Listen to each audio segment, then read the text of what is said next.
Let's talk all about AI in business. It's hosted by Brent Muller.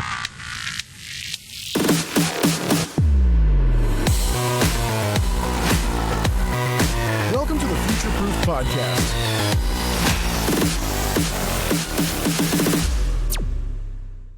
Hi, and welcome to the latest episode of the Future Proof Podcast. I'm your host, Brent Muller. I am joined today by Lisa Falzone from Athena Security. Lisa, thank you for joining us today. Yeah, it's great to be here. Thanks for having me. Yeah, excellent. All right. So Lisa, let's start off as we always do, kind of with your journey, your background and your career journey. Just kind of hit some of the highlights leading up to starting Athena. Yes, for Athena, I started a company called Revel Systems with my co-founder at Athena, and we grew Revel Systems from 0 to 800 employees and sold to private equity in 2017, and then sort of retired for a little bit, but then we were both starting families and then wanted to create technology to help make the world safer for our children, and so then we created Athena. That is that's a very interesting story. I love that you're kind of working on your second one. So tell us a little bit about Athena, your vision for it, you and your co-founder, what your thoughts were, and then kind of what Athena focuses on. So the vision at Athena is to make the world safer through technology. And we focus on doing concealed weapon detection. So we focus on doing basically entryway security. So when someone comes through an entryway, they don't necessarily have to stop like old school metal detection. They can walk right through. And then if they're likely to have a weapon, the system stops. And so that's kind of how it works. And then we do all the analytics and software on top of that. When you say analytics and software, so is it in and around the people coming through, or like what would be interesting to people? Well, so the analytics and software, so DHS has recommendations on how to even just run a metal detector. We call Right. what we weapon detection. So we use AI to make sure that the security officer is doing everything in accordance with the Department of Homeland Security. So for example, one of our features is evasion detection. So a lot of times people evade these systems and we would detect that through our AI. And so give me just for people that don't know, right, that aren't as close to it, when they try to evade it, give me some examples of like how they would evade it. Is the scanner just freestanding, or is it an actual something they have to walk? It's 2 poles and 2 tablets. So it's basically if people walk around the system. That's just, yeah. And then we do all the reporting and analytics. So like people right now, even if they use traditional metal detection, they don't know how many people are coming through their entryway. They don't know how many people came with a weapon.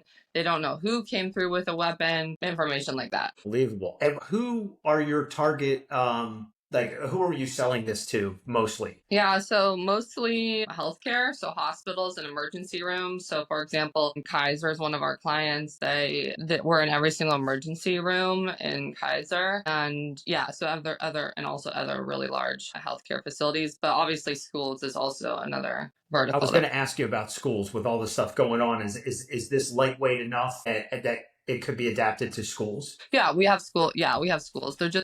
Schools are just a little trickier than other verticals. I get that, right? One of my biggest clients was in higher ed, and they had K through 12 too, and they're just it is tough navigating all that. So your vision of making the world safer, I love, right? So as you look down the road, what is your vision? Is it to like get this in every ER and hospital in the country? Is it to like what are some of your aspirations and your targets for growth? Well, yeah, so there's buildings where, they say, no guns allowed. Like in a hospital, you're not allowed to bring a gun there. So in a school, you're not allowed to bring a gun there. So, right now we're catching about over 2,000 weapons a month, and we're stopping from going into buildings where they should be. So, yeah, so that's my goal, is really to help stop these horrific shootings that are happening and help protect people. Amazing. And is it mostly guns or is it all kinds of different weapons that it detects? Yeah, it depends on which kind of hardware you use.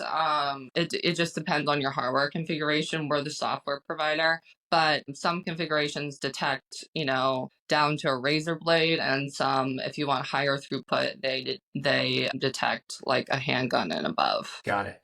Got it. So what about like things like arenas and stadiums? Yeah, I mean, arenas and stadiums, that is definitely a big vertical, but a lot of times they already have equipment there, so that hasn't been like a target so far. Got it. So you're going after places that you know are kind of a little more greenfield that need it and haven't had it traditionally. Yeah, exactly. So now that you're in this industry, what Mhm. have you seen of kind of where it is today?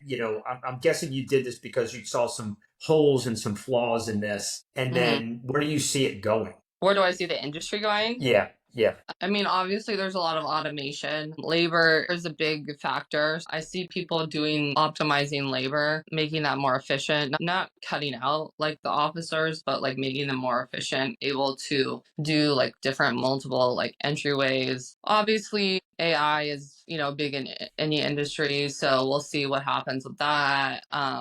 Yeah, I mean, I just see that, I see the industry growing a lot. Got it. And so talk to us a little bit about the technology, right? So obviously you're using AI. Is it to um, is it to do the detection? Is it to do the rolling up of analytics? Is it all the above? How does it layer in? Yeah, I mean, it's all of the above. Like I already said that, evasion detection example. We also use AI just to detect a weapon. We also have an X-ray system, so that has a whole AI layer on top of it. So it's pretty much in everything we do. And how is your technology? Is it similar to, as I'm thinking about when you go through TSA, the one where you put your hands up and it spins around? Is it similar? Is it more lightweight? Is it, It's more lightweight.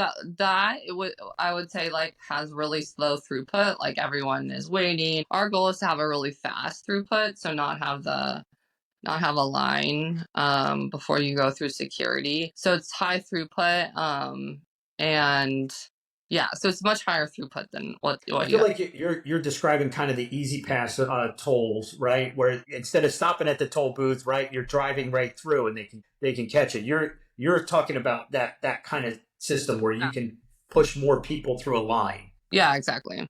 Got it.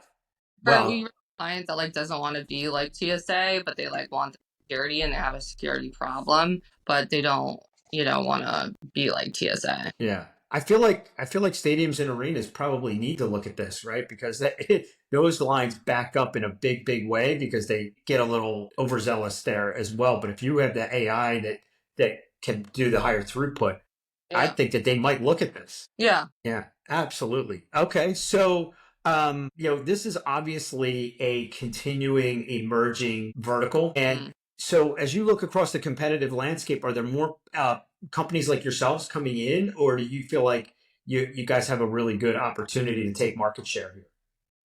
We think we have a really good opportunity to take a market share. I mean, we weren't first to market. There's a company called Evolve that really started this whole like weapon detection, but it's kind of a really hard problem to solve, and like the sales cycles are really long. So really right now it's just us and Evolve. So we'll Got see. it.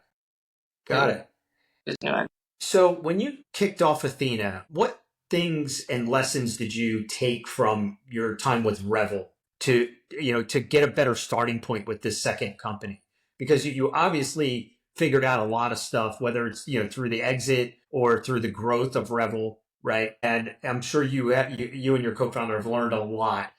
Do you think you had a much better starting point when you launched Athena? I think when I launched, so concealed weapon detection wasn't our full idea.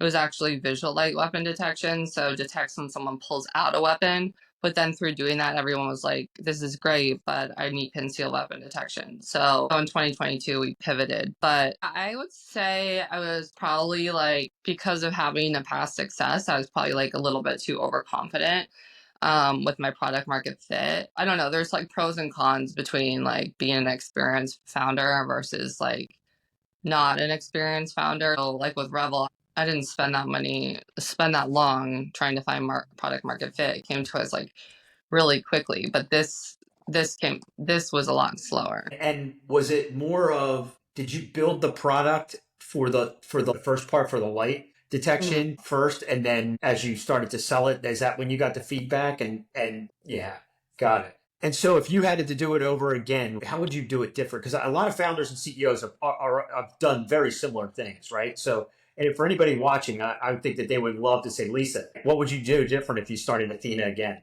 Well, like again, I think that like just being humble and like hungry is like a good attitude to have, because it's like no matter how much experience or how much success you've had in the past, like every business is different and you need to be humble that like, hey, the clients need to speak to what is like gonna take off. So I think I had like a couple of clients and we had like a lot of interest in the visual light weapon detection, but it wasn't like wildfire. So it's like, so now, now with what we do now, it's a lot better product market fit. Got it. And did you guys do some like prototypes and that kind of stuff for the visual light or the concealed to start off, or did you build the whole product, ahead of time? We built the whole product based off of like interest that we had with clients or prospects. Right. And the client was really interested in it. But yeah, anyway. So you had some existing relationships with someone like Kaiser, and then they wanted you to build that. No, I didn't have any existing relationships with like healthcare. No, that's all just product market fit. That's people like looking for a solution and us building a solution for them. For them. Well, it's Yeah. Entrepreneur 101, so that's fantastic. I love that. And so as you look down the road, right? How do you see AI growing and making this product better or Mhm. expanding? What do you see down the road? I mean, is the Down, AI getting better? yeah. Is it still got places where it's got to go? Yeah, no, I mean like the AI gets trained, right? Like, and so like the more places we are, the more data we collect and the better the AI gets. So Got I just see it as we go along, and that being Yeah. even more. So as they roll out new models, are you guys testing that? Do you kind of have like maybe I don't want to say a lab, but basically a team that's testing future enhancements out in front of this? Yeah, no, we do have a lab and we do have a team that tests all different kinds of hardware, and then also builds our AI. So we Got it. actually literally have people like that burn ins and powder because people want to detect that. Um, pen guns, like all kinds of different weapons. Yeah, I was going to say, and then the logical next question that a lot of folks will ask is now that people are using 3D printed guns, right? How does Mhm. that come into play? Does the AI detect those as well? So that's like a thing that the AI would detect. I mean, particularly in the X-ray, not so much in the just like walkthrough, but yeah, if a client buys the X-ray, it would detect a 3D printed gun. So the guns that the concealed ones that it's detecting now, right through the walkthrough, they have to be metal? No, they can be ferrous or non-ferrous. So, but yeah, I mean, it all depends on the setting. So you can set it to like airport mode, and that will detect down to a razor blade and above. But you're gonna get a lot more false positives. So what we recommend is clients to buy the walkthrough plus the X-ray. And that's your safest solution with the amount of throughput, and it's still high throughput. Got it.